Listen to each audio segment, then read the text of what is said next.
लोग बचे ना ये समाज स्वार्थियों से लिपट गया है। आज भारतीय समाज कब का बिखर गया वो अनमोल रत्न जिसके साँचे में ढल के खड़ा था हमारा ये वतन। उन्होंने मुझे अपनी भावनाओं को व्यक्त करने के लिए मंच प्रदान किया। मैं विवेक आप लोगों के समक्ष अपनी दो छोटी कविता प्रस्तुत करने जा रहा हूँ, और जिसमें मेरी पहली कविता का शीर्षक है भारतीय समाज, जो कि इस प्रकार है कि हर घर के मामलों में जिनका जिक्र आता है, लोग क्या सोचेंगे इसका फिक्र आता है। वो भारतीय समाज क्या है? गाँव से विकसित एक ऐसी सभ्यता जिसके आंचल में भारत महान हुआ करता था। सुख हो या दुख पूरे गांव शामिल हुआ करता था।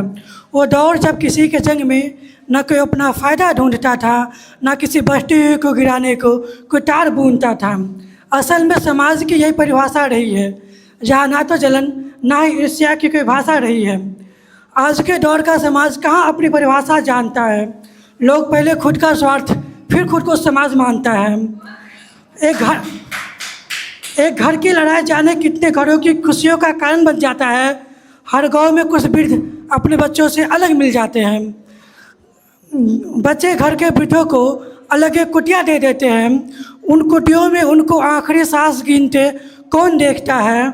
और ये सब होते हुए भी जब ये समाज मौन देखता है तो सवाल आता है कि जिन आँखों को उन आँखों का दर्द नहीं दिखा करता है, वो समाज या चार लोग हमारे हौसलों के उड़ान में रह आखिर क्या करते हैं। सच तो ये है कि न चार लोग बचे ना ये समाज स्वार्थियों से लिपट गया है। आज भारतीय समाज कब का बिखर गया वो अनमोल रत्न जिसके साँचे में ढल के खड़ा था हमारा ये वतन। इसी से जुड़ा चार लाइन है कि हवाओं से रुखसती का क्या हाल है, मेरा जान एक सवाल से पमाल है। कल एक शख्स ने मुझसे ये पूछा कि क्या शहर पढ़ के आपको मुझसे ज़्यादा जानने का ख्याल है।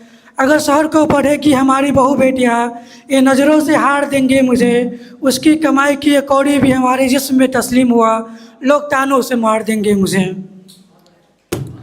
और मेरी एक और कविता है जिसका शीर्षक है ईमान से बेईमानी की ओर, जिसके बोल है कि यह ज्ञान एक पिता ने अपने पुत्र को बतलाया, आखिर क्यों अपने पुत्र को अधर्म के रास्ते पर ले जाया गया। आज के दौर का हर परिवार अपने बच्चे को यही सिखलाता है, फिर एक गरीब दूसरे गरीब को गरीब करते हुए खुद की गरीबी ख़त्म करने पर लग जाता है। क्योंकि अमीरों के पैसे तो सीधे अमीरों के पास ही जाते हैं और उनके लिए कार्य प्रणाली की तीव्रता का फरमान ऊपर से आता है। अब लोगों को क्या ही कहे, जब भगवान को भी पैसे का आर्डर चाहिए, उन्हें कभी नारियल तो कभी चादर चाहिए। और अगर सवाल उठाए कोई तो प्रशासन उसे औकात दिखलाता है और समाज उसे हरिश्चंद्र का चिढ़ाता है। लोगों को यही लगता है कि यही उसकी ज़िंदगी है, अपने शोषण को पीढ़ी दर पीढ़ी पोषण करे या फिर उसके बच्चे भी बड़े अफसर बने और लोगों का शोषण करे। शुक्रिया।